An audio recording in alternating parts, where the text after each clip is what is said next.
Welcome, ladies and gentlemen, once again to the United States Hot Rod Association Championship Mud Racing and Monster Truck Tour. I'm Bret Kepner, and along with Jerry Devine, we'll be bringing you the action this time around from a brand new facility and a brand new track at the Orlando, Florida Arena. And Jerry, this brand new building has a setting that couldn't be matched. One of the quickest mud racing tracks we could imagine, and an extremely competitive monster truck field. And we're going to see the best of the best in both divisions tonight. And coming up first, we've got qualifying in the monster truck division.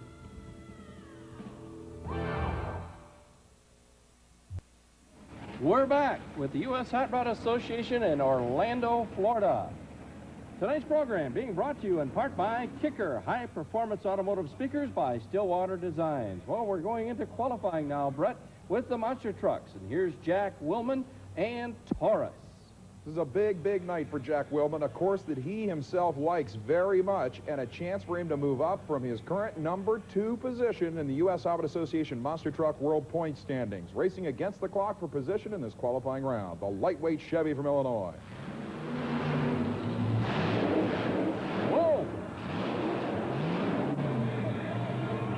Not the typical Jack Willman run. That is a huge, huge shock. I would venture to say that that was a complete error in judgment at how to approach this track. The first man out, of course, always has it rough, but look at this launch. Very conservative in the power. Then he gets out of the throttle just before the hit, and every time you do that, you'll go into a bumper-dragging wheel stand. The truck comes down hard, bouncing so violently that it actually goes off the course, and Willman cannot be happy with that at all. Most drivers were expecting elapsed times in the 3-second zone on this short course. 6.96 seconds is going to keep Willman way down in this field. Well, coming up next is going to be Barefoot with Fred Schaefer behind the controls. The lightweight Chevrolet from Pontoon Beach, Illinois is easily one of the hardest running machines in the sport.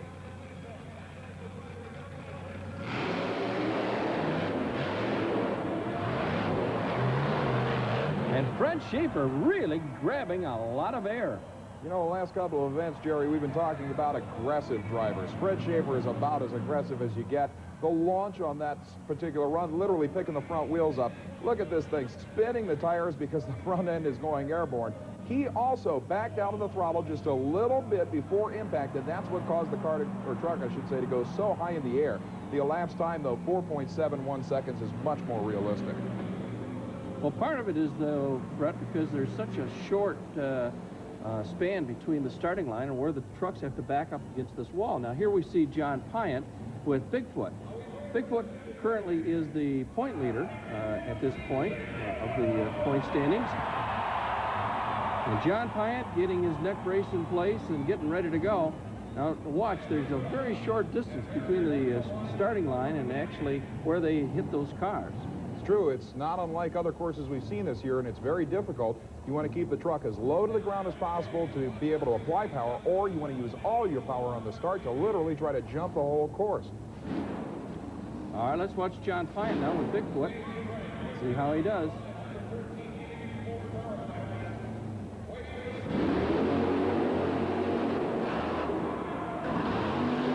Whoa!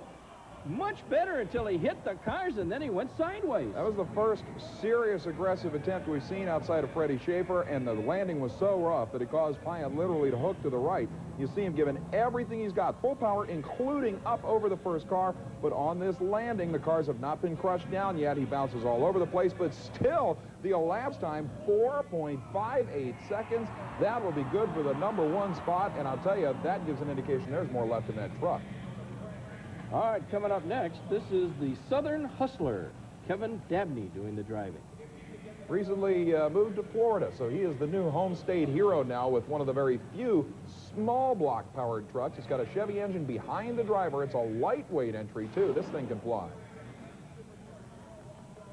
All right, Kevin Dabney, thumbs up. He's ready to go. Up, up. Still not one of the best ones. I'll tell you, the initial impact point is giving these drivers problem, and to see Kevin Dabney back out of the throttle like that indicates that it's rougher than we thought. Kevin Dabney will normally drive it absolutely to the wall if he has to. He leaves the starting line under power, drops the throttle just a little bit before the cars to gauge his positions, and that puts the truck straight up and down, and that's where you're going to lose all your time. The landing was rough enough that he slid off the side of the cars as well, and amazingly just got out of the throttle, coasted through at 7.14 seconds. But at least that should keep him in the field. I don't think he'll have any trouble getting knocked out of the program with that, Jer. Well, here are the standings now in the qualifying for the monster trucks. Kevin Dabney had the number 4 position with a 7.14. Jack Wilbin with a 6.96. Fred Schaefer with Barefoot turned in a 4.71, and the low elapsed time for tonight was John Pyant and Bigfoot with a 4.58. And you know what that means, Jerry? Something that the crowd was only hoping that would actually happen. A match in the first round of eliminations between the number 1 and number 2 points drivers, Bigfoot versus Taurus. But coming up next, along with that, are mud racers, literally 24 of them, ready to battle it out on a brand new racetrack for the track record and the points. Stay with us. Welcome back to the Orlando Arena. Well, Brett, a brand new arena, and we've got 24 mud racers ready to go tonight. It's amazing that an opening event has drawn so many competitors, but literally every one of the sport's finest is here to open this event, including this man, Dick Wilson, who was one of the 3 drivers who were the first under 2 seconds flat. In fact, we'll be seeing all 3 of them. There's Chad Miller in the Instant T, who you saw run into problems just a little while ago on our ESPN coverage of U.S. Hobbit Association events with a crash in Tampa. And you know, Jerry, this event, although it may be a new program, is not the first in the state of Florida by any stretch. In fact, for many, many years, back when the U.S. Hobbit Association first started sanctioning these events, the Florida mud racers were the quickest in the country, including Al Stebbins' Black Magic Corvette. That car was one of the fastest in the country for years, about a decade ago. Well, actually, these drivers got kind of a head start in the sport because down here in Florida, they have what's called swamp buggies. And the swamp buggies were probably the first of the mud racers around the country. That's a very good point. That's really where this sport came from. The sport of mud racing is such a conglomeration of drag racing, off-road racing, swamp buggy racing, like you said, that a lot of that originality came from the state of Florida when they started designing machines specifically for short distance, through the mud, straight line runs. And now, of course, this sport has become serious enough to the point where we can sell out a brand new building for the first ever national championship event in Orlando. And of course, the one man that everybody is here to see is the 2-time world champ, the first man ever under 2 seconds flat, and he did it at Tampa in 1987, the one and only Tom Martin in the Mud Patrol. He is leading the U.S. Hobbit Association world point standings for the 3rd straight year. The first driver is up. Remember now, it's 80 feet to start, 80 feet to stop. First driver coming up is the A team, Dick Wilson. Let's watch him. Here we go. Good run through the mud.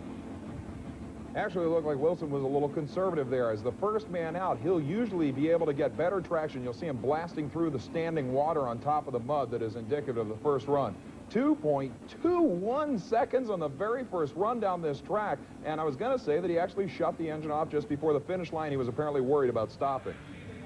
All right, coming up next is the Instant T. Chad Miller behind the controls. This is the machine we saw go end over end just 2 short months ago in Tampa. Supercharged Chevy-powered 1927 Ford Street Roadster. This thing can fly. A lot of horsepower.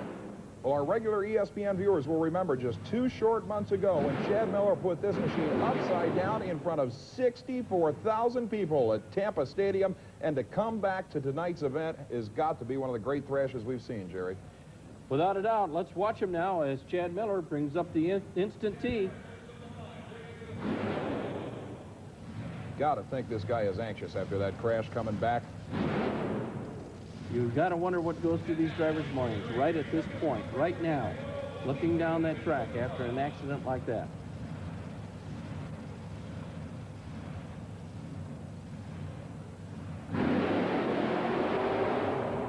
Wow! Look at this!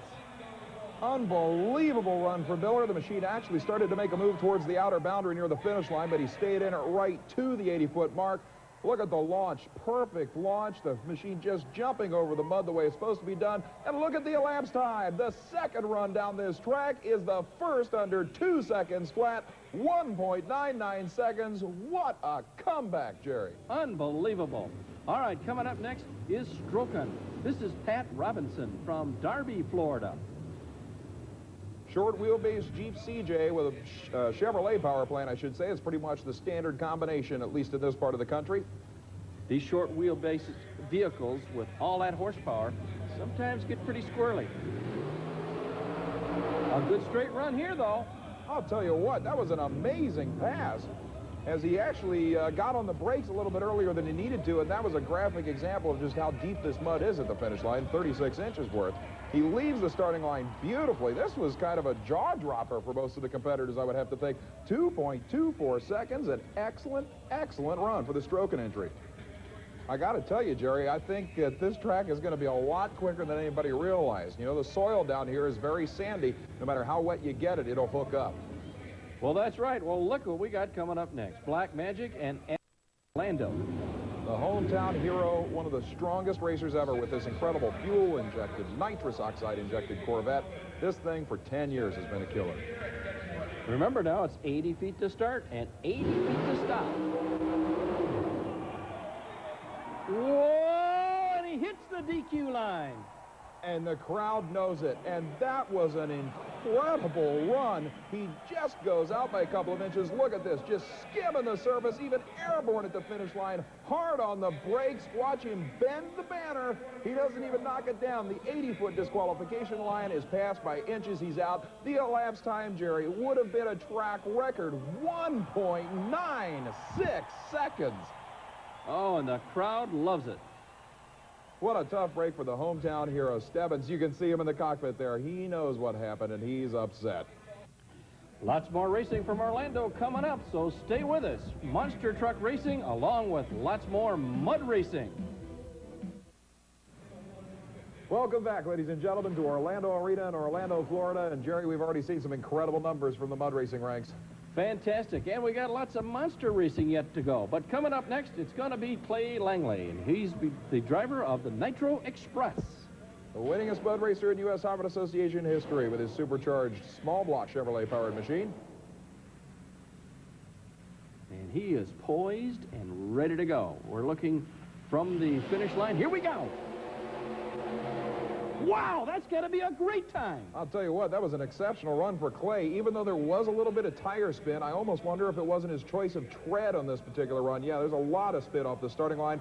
He never did get the tires completely out of the mud. You can see about 3 inches of depth there. 2.47 seconds won't help him a bit. And, Jerry, it's important to remember that the only real rules in USHRA Association Super Modified Mud Racing concern the tires. You have to use street stock tires, but you can cut them any way you want. Mark Waitros with the Michigan Off-Road. This is a funny car. Talked about this machine many times. Ford power in a Ford Thunderbird funny car from Michigan. Now watch this one when it runs. Watch what the exhaust does to that mud coming off those front tires. Look at this. Sends it sky high, and boy, he is close to the disqualification mark, 80 feet past the finish line. Again, the tires come up pretty nicely, but still a lot of spin at the back kept the rear of the car down. He never got the traction he needed. 2.17 seconds, however, will at this point get him in the shootout round. All right, here we go. This is Bad Habit, Byron Tinkey. Byron has been a USHRA Association competitor for years now, switching this year to his first supercharged Chevrolet power plant, and this is a brand new engine combination. Byron's from Tiffin, Iowa. Great run! On the brakes hard. He just barely stops in time. Oh, is he happy? He knows it. Boy, does he know it. That banner marking disqualification literally inches from the front of the car. He had to go quicker than 2.24 seconds to get in. 1.92 seconds. Another new track record for Byron Tinkey. What a pass. Oh, is he happy? You don't think he's thinking that it paid off to switch to a supercharged engine? Boy, he's happy. All right, coming up, our next racer just about ready to go. This is the Budweiser T-Bird, Tommy Walker. Another Ford Thunderbird body style. This one's substantially different than Mark Watros's, though, with a carbureted Ford power plant, the Instigator. Tommy Walker just about ready to go.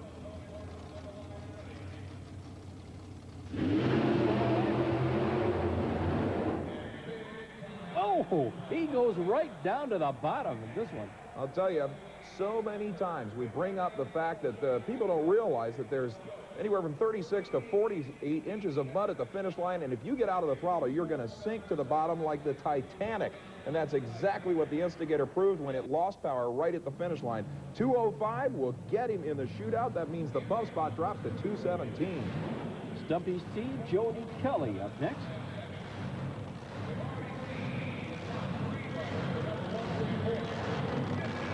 Jody Kelly from Waxhaw, North Carolina.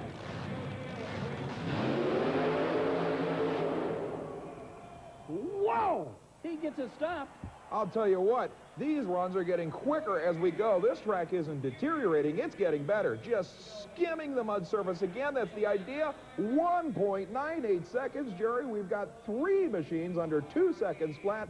You've got to go quicker than 2.05 seconds now just to get in the quick 4. Next little hot rod comes up to the starting line. Well, these guys are true underdogs. The incredible USA 1 Chevy Blazer of Rich Larson, 3,000 pounds of Chevy. It's 1,000 pounds heavier than anything else out here. Rich Larson just about ready to go.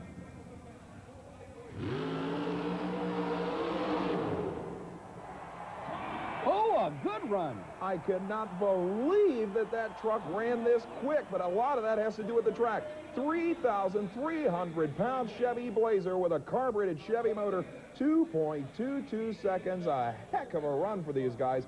They decided to enter the competition here this weekend just as a thing to do, really, and they made their presence known. All right, here's the American-made Jim Weber behind the controls. This is a machine that set the USHRA Association world record at 1.81 seconds. The Milwaukee, Wisconsin-based supercharged Chevy-powered machine is always tough. All right, Jim Weber just about ready to go. Whoa! And he hits the line. I'll tell you, just barely hits the line. Again, not more than 1.5 feet over the disqualification boundary. Weber wastes a beautiful pass. You could see that the machine was doing everything perfect. The idea not to drive through the mud, but to skim over it. And the real heartbreaker as he just bounces across that disqualification banner is that it would have been a 203 elapsed time, good enough to get in. Coming up next, John Cruz, and he'll be here with Magic Moments. Little 5-1 proof, Bret. This is typical of the people who changed to the Tom Martin body style. The early 1932 Ford with supercharged Chevrolet power is becoming very popular. Have you noticed in 1990 how all these bodies are? All right, a good run.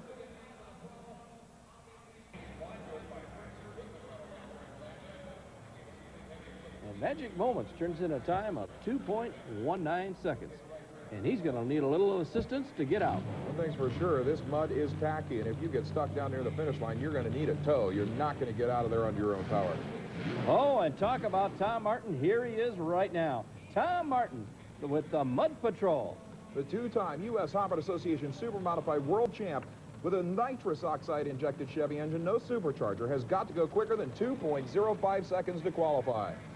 From Portage, Indiana, here we go. Whoa! He hangs on. And he knows it, showing the crowd he's still #1, and I guarantee you, Jerry, that was an intentional move down there at the finish line. He knew he was going to drive it well past the finish line. The engine would shut off because of the kill switch. Then he purposely put it sideways. He just barely, surprisingly, just barely gets in the field. #4 in a 4-car shootout at 2:02. That is surprising. Normally, Tom Martin will come out here and blow away all the track records. Certainly is. Tom Martin, a big man. We call him the world's largest world champion. It is for sure, but he's happy right now. He's in the field. 6'6", 375 pounds. The man is big in more ways than one. Coming up next, we've got more competition, but this time it's the #1 and 2 points monster truck competitors in a side-by-side dash. Stay with us. We're back at the Orlando Arena with the U.S. Hot Rod Association. Tonight's event being brought to you in part by Kicker, high-performance automotive speakers by Stillwater Designs. Coming up next, the monster trucks, Bret. Round 1 features a dream matchup, Jerry. We talked about this after qualifying. Here is the World Championship points leader, a very, very familiar truck against the machine that is #2 behind him in the battle for the world title. This will be war. Bigfoot, driven by John Payant. This is big bad blue Ford machine from St. Louis, and he's coming to the line, and he's got his hands full right now on this matchup right here coming up. You know, the Bob Chandler team out of St. Louis, Missouri has been concerned recently about the engine that they're using in this truck. It is not the strongest motor they're capable of producing. They have 3 new motors going together for this truck that they swear will put it so far out in front, no one will touch it. But right now, John Payant has to be concerned. He's giving up a sizable weight disadvantage to the Taurus Chevrolet, and for that matter, the Taurus truck, at least in qualifying, looked to be a little bit stronger. There's one thing you got to remember, that this track that we're running on tonight is pretty short. That's true, and that's what caused Taurus to qualify so far down in the field, number 3. And indeed, if Willman can show the true power of this thing and get it to the ground, it will be a close race. Jack Willman with Taurus, and this is what we call a racer monster truck. A lightweight, high horsepower combination. So this ought to be a dandy. All right, here we go. Both drivers about ready.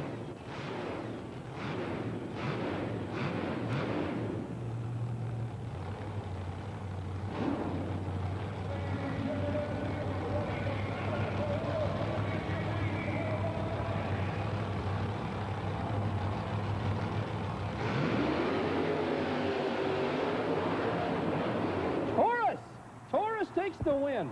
An upset if there ever was one, and the fans can't believe their eyes. Both drivers with handling problems, but it almost looked like the whole shot was the difference. The big purple GMC goes to the final round. Jack Willman, and he is one happy man. Let's take a look now at the replay. It looked like Taurus got the whole shot that he needed. Beautiful power going into the first set of cars, but look at that rough landing. Man, I didn't realize from the other angle that it was quite that violent. Willman did an incredible job just keeping that thing upright, and I don't honestly think he knew who won when he shut that thing down. In the other lane, John Payant was doing everything he could to keep the Bigfoot Ford straight after a sideways qualifying run. It gets sideways in the air. It lands sideways well short of the finish line. He also had trouble keeping it straight, but the big difference is that the blue Ford was second at the finish line.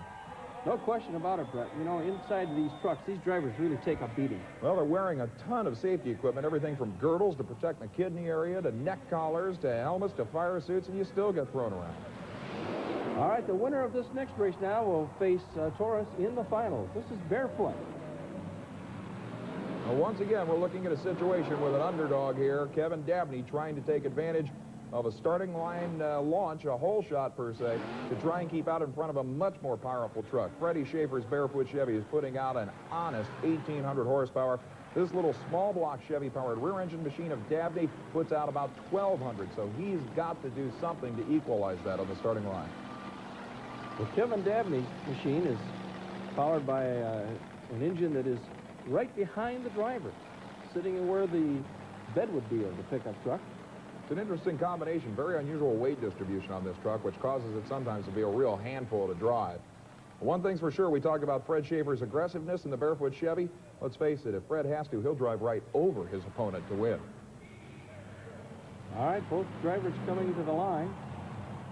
Dabney not quite sure where he wants to line this thing up. Interestingly, he's going very far to the inside of his lane. That's unusual, Jeff. That's true. Trying to find a little bit different, strategy here. Drivers use the crushed cars as a track surface, and they look for less holes, a little bit more metal to put some power to. Now Dabney appears to be satisfied. Some of these theories, as you know, don't necessarily work out, though, the way some of these drivers plan it.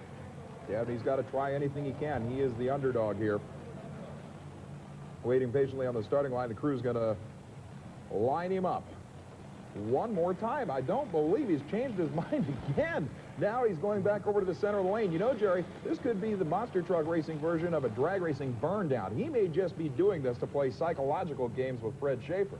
That's true. There is some psychological effect coming up to the starting line. You notice now he's hanging back. I think Kevin Dabney is just looking for an edge, something to throw Fred Schaefer's train of thought off. Boy, he is taking his time up there. I'm sure our event director, Jim Harris, has probably got him on the clock at this point.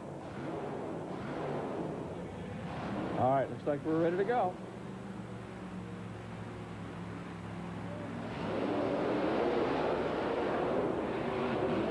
Barefoot takes it easily.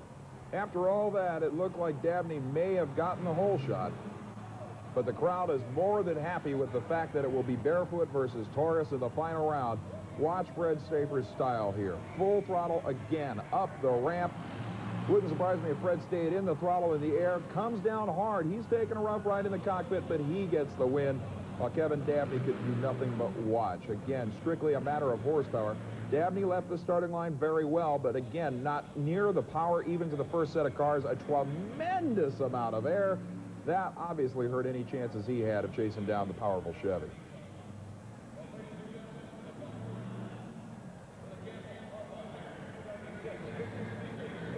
I'll tell you what, that sets up one incredible matchup, Jer. It certainly will. Lots more action yet to go here at the Orlando Arena. Jack Willman with Taurus going against Fred Schaefer and Barefoot. I'll tell you, even though that's a rivalry between two drivers who don't live more than 10 miles away from each other, if we've seen something here tonight that we've seen before, and that's an early defeat of Bigfoot, that means that both Barefoot and Taurus have a chance to make a big difference in the point standings. Well, coming up, the battle for the Final Four. So stay with us. Welcome back to the Orlando Arena in Orlando, Florida, and we weren't kidding when we said that there were 24 competitors in the mud racing ranks here at this incredible USHRA Association event. The very first machine coming out in this segment will be trying to get into the Quick 4 Grand Slam shootout right now. You've got to run quicker than 2.02 seconds to bump two-time world champ Tom Martin and get into this field, Jerry Devine. Well, Garland Wall's coming up next with the Gambler. Good run. Ooh, and he goes over the disqualification line. I'll tell you, this Chevy S10 is another heavyweight, a fuel-injected machine that is still carrying about 3,000 pounds. He goes out of bounds, but I'll tell you what, it looked like he was doing everything he could to stop it. I don't think the front brakes were actually working as strong as they could have. All right, coming up next, it's the Whiplash with John Willis behind the controls. 454 cubic inch engine. This Merritt Island, Florida-based Jeep has already won one USHRA Association event in 1988. They won the New Orleans Superdome program. It's got some power.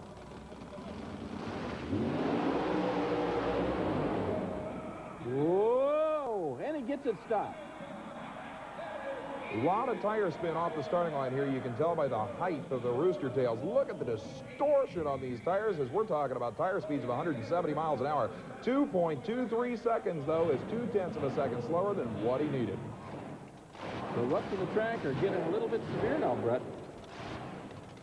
You can notice the difference from when we started off. There is, as you pointed out, Jerry, a problem off the starting line that's going to make you use brains more than horsepower to get down it. This is the man that finished #2 in the world last year to Tom Martin.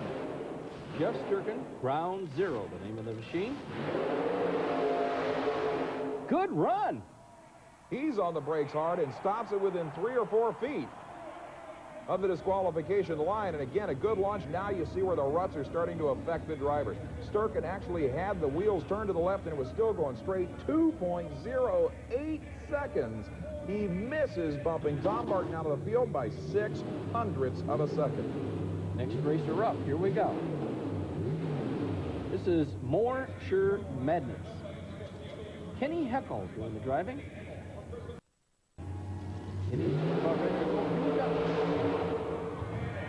Whoa, and he gets it stopped, but he hit the one side of the pit there. Machine was just skating around down at the finish line. You'll notice that Heckle, concerned with going out of bounds, shut the engine off just before the finish line. That may have been the worst possible thing to do, as he had plenty of room to stop. 2.17 seconds will not get him in the shootout. Here is the nation's hottest Ford product in super-modified mud racing right now. #2 in the point standings from Pennsylvania.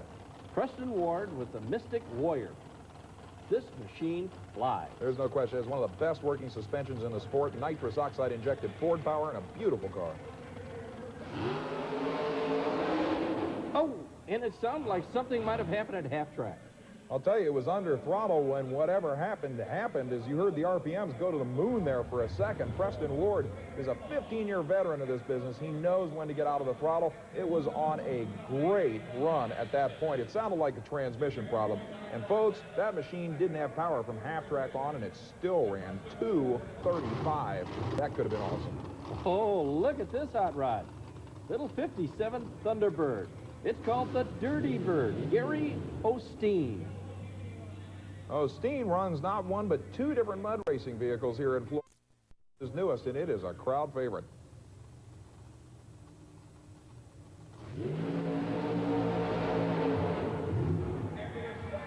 Oh, and he shuts it off, and he drops right down to the bottom. It's the truth, isn't it? If you don't go to the shutdown area, you're going to sink, like I said, like a rock. No question about it.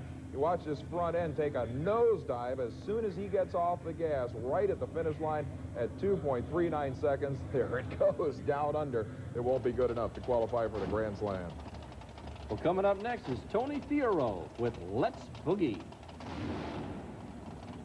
This Ford Ranger has already proven itself to be one of the quicker full-body pickup trucks in the sport. There aren't many of them left. Everybody going to fiberglass bodies and such. This thing can put out some power.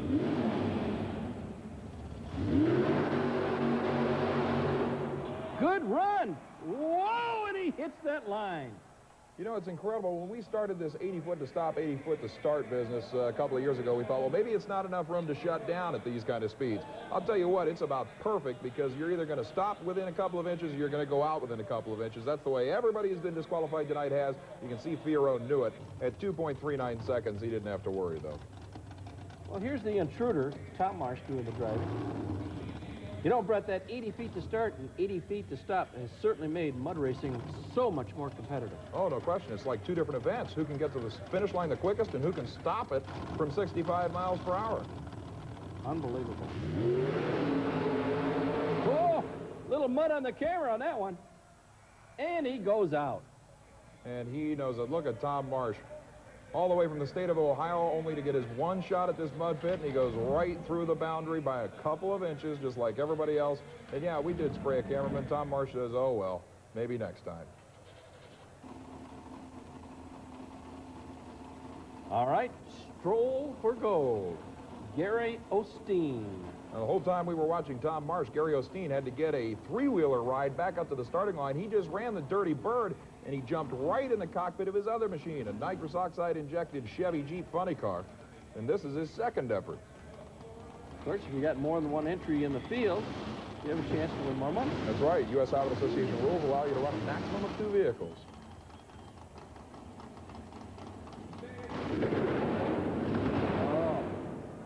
Not good, not good. That's an ugly sight. Looks like he might have a fire under there. Actually, I believe the foam rubber that they use to keep debris out of the fuel injection system may have caught fire for a second inside.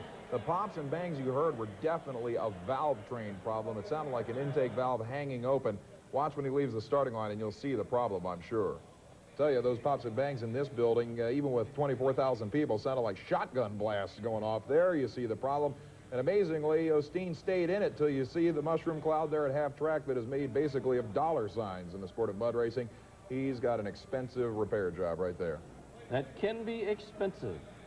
Well, there's one man who is definitely not unhappy with the way this second qualifying session turned out, and that is two-time world champ Tom Martin, who survives on the bump spot, number 4 in a 4-car field for the Grand Slam shootout. Surprisingly, Jerry, Martin is not number 1, but he's in. That's all that matters. That's right. As long as you're in the field of that fast 4, that's all that counts. That's right. That's where Tom Martin will have a chance to pad his lead in the World Championship point standings, as a very, very, very disappointed Gary Osteen realizes that out of 2 machines, he doesn't have either one in the field. So a surprise with Byron Tinkey in the Bad Habit supercharged machine from Iowa, leading the field with a track record 1.92-second effort. Followed that up with a tremendous run by Jody Kelly out of North Carolina in the Stumpy's T at 1.98 seconds. Chad Miller's Instant T coming back from that horrendous crash in Tampa at 1.99, the first sub-2-second run here at Orlando, and Tom Martin on the bump at 2.02. It will be a battle to remember when we return to the shootout in Orlando. Stay with us. We're back at the Orlando Arena, and it's time for the Grand Slam shootout. That's true, Jerry, and it is a war. We've already seen 3 machines make official runs under 2 seconds flat, and the situation we're looking at now is that the man who has to run last in this shootout is Tom Martin. You don't think that's going to put the pressure on everybody else? Look out. Well, coming up first, it's going to be the Instant T with Chad Miller behind the controls. The first man under 2 seconds flat here this evening with a 199 in qualifying, coming back from that horrific crash in Tampa that we showed you earlier. You know he's got the horsepower to take the #1 spot here. Chad cleans out that engine and gets it ready to go.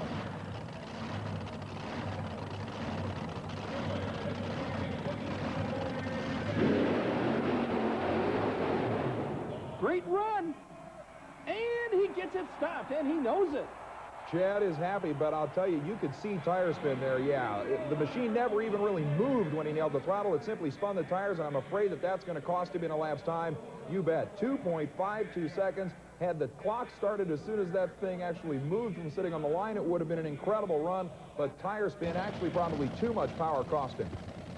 All right, coming up is the bad habit. Byron Tinky. It has been eons since Byron Tinky was in a championship final, and you know he wants this one bad. He came all the way from Iowa, Tiffin, Iowa, and he'd love to go home to Iowa with a win.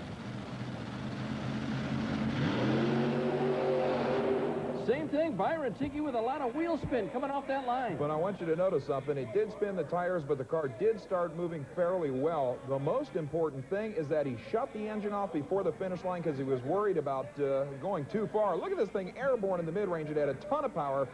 He coasts across the finish line at 2.06 seconds. Had Tinky stayed in the throttle to the finish line, that would have been another new track record. Unbelievable. You can see how much noise is going on here at the Orlando Arena. Stumpy's Tee up next with Jody Kelly behind the controls. Wow, a great run. And he shuts it off before the finish line. Kelly knows it. It looks like he's upset. I think he knew that he had a heck of a run going and was still concerned about the disqualification line. Look at this thing. Tire distortion, shutting off before the finish line by 0.02 of a second. He gets the #1 spot now at 2.04 seconds. And this is setting up the drama for Tom Martin. Ah, yes. Here comes Tom Martin, two-time national champion, current point leader, Tom Martin with the Mud Patrol from Portage, Indiana. Now, you bet Tom Martin knows exactly what he has to do. Keep it under control, stop it in time, and go quicker than 2.04 seconds. Now, Tom always takes his time on the starting line. He won't leave until everything is perfect. Nitrous oxide power. Look where Tom is sitting, his weight directly over those rear wheels. All 375 pounds. A lot of people think that might be an advantage. Tom puts it in gear, brings it up to the starting line. This is it, final racer of the night in the mud racing division. Will he be able to do it?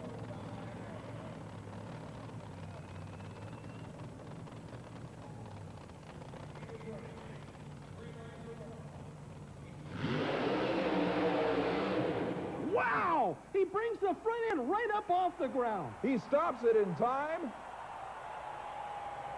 And I think, Jerry, that even the crowd believes that may have been good enough. There's Tom getting up out of the cockpit, saluting the crowd as always. I cannot believe that he actually did a power stand down at the finish line of the track. You called it, Jerry. The front end goes up sheerly from horsepower down near the finish line. Absolutely incredible run. The slow motion replay, I'm afraid, will probably show that there was some tire spin, but it wasn't anywhere near as much as anybody else had. This guy's happy. He sure is. Tom Martin getting congratulations from his crew. Boy, there wasn't much tire spin if there was any. Now watch the front end. 4 feet in the air. He goes across the finish line by 0.03 of a second. Tom Martin comes through on the last run with yet another victory. Tom Martin carrying that front end for about 30 feet.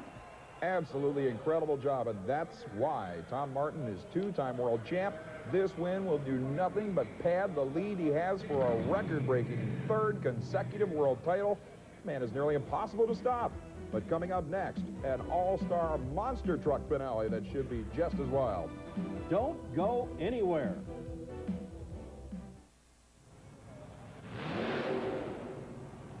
Well, here we go with the monster finals.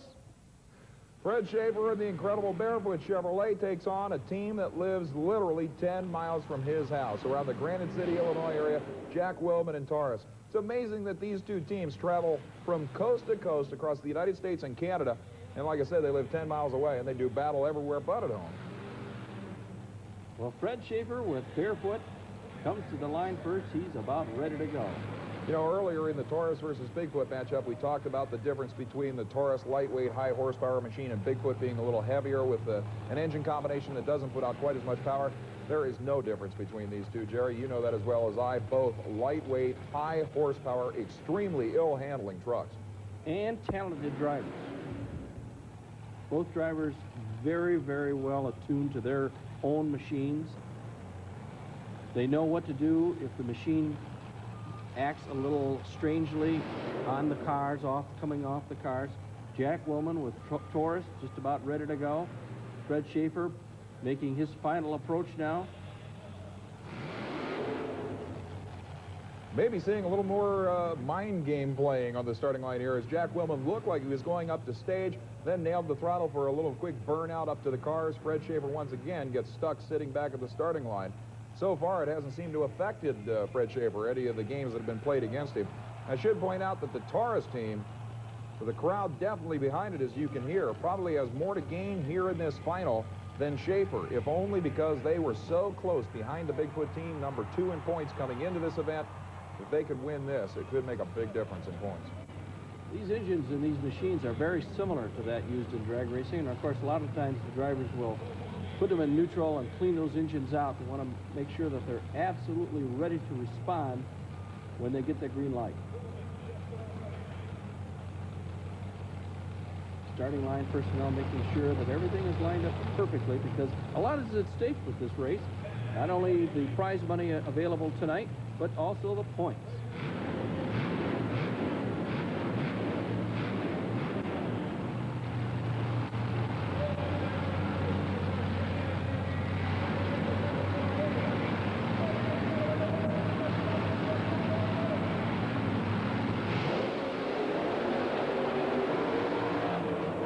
Barefoot takes the win.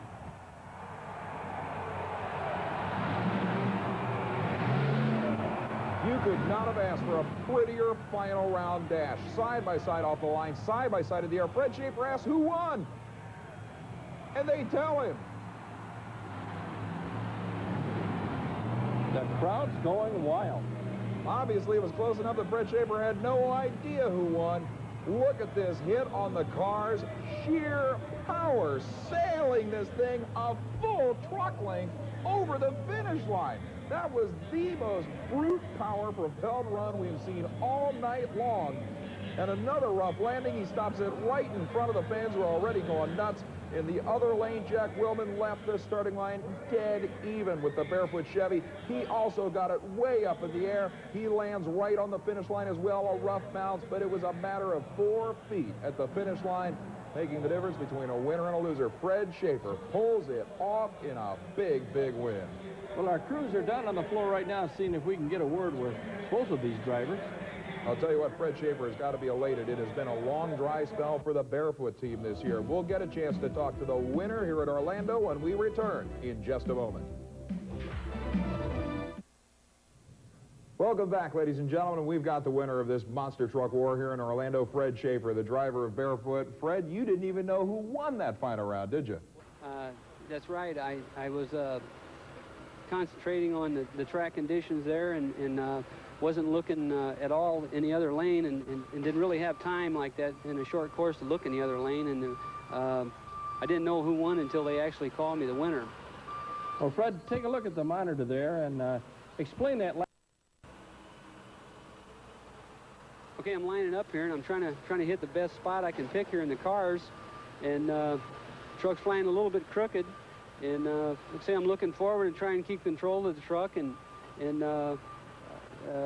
trying to stay out of the wall there. It's a little bit tight in there for shutdown, and see, at that time I didn't know who won there, like I said, and until they said that I was the winner.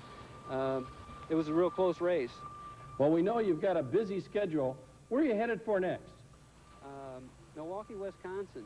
Well, congratulations again, Fred, on a great night of monster truck racing. Tremendous job. Well, thank you very much. Well, we've also got our super modified mud racing winner down there, Tom Martin, the two-time world champ. Buddy, you pulled another one out of the hat, a wheel. Hey, it's been a good run. I hope everyone enjoyed it, and it's been great. Now, we've got a monitor down there on the floor. I want you to watch it and tell us about this pass.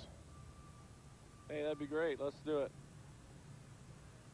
Well, first of all, I launched off right there. I hit second gear. Right as the front end came up high gear and was really torquing the wheels up there. It really took off. Then I was worried about stopping. I hit the brakes, bouncing all over the place. I didn't think I was going to stop before the banner, but just in time. It was great. Well, Tom, where does mud racing take you next?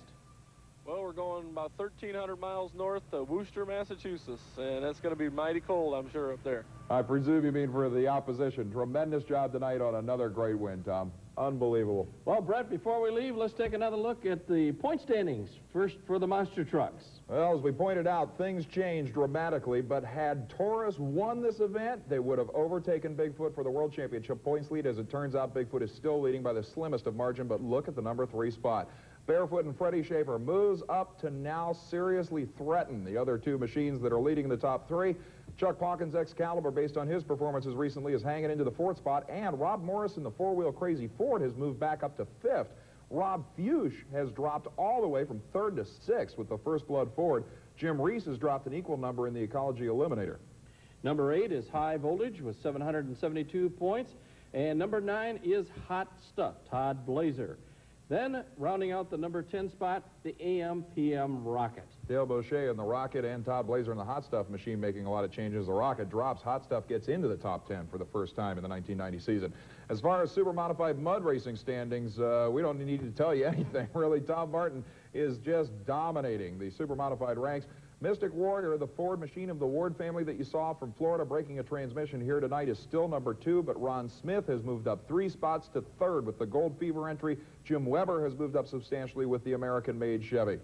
Stumpy's T holds down the number 5 spot with 1,048 points. That's kind of interesting in that Jody Kelly did well here, but actually lost a position tonight. Number 6 is Bad Habit. Then comes the Blue Max. Number 8 with Red Heat. Instant T, number 9, and Clay Langley and the Nitro Express rounding out the number 10 spot. That is interesting. You know, Byron Tinky and the Bad Habit moving up to 6th here after his performance tonight. Are owned by the same man and driven by the same guy, Melvin Brown. We'll be seeing you next from Worcester, Massachusetts. Jerry, a track that's always one of the quickest. Should be neat. But anything can happen in the monster truck division. We're not finished yet. We're only halfway there. That's for sure. At this halfway point, it's going to be wild. But on behalf of myself, Bret Kepner, and Jerry Devine, thanks for being with us. We'll see you next from Massachusetts. This has been an SRO Pace production in association with ESPN.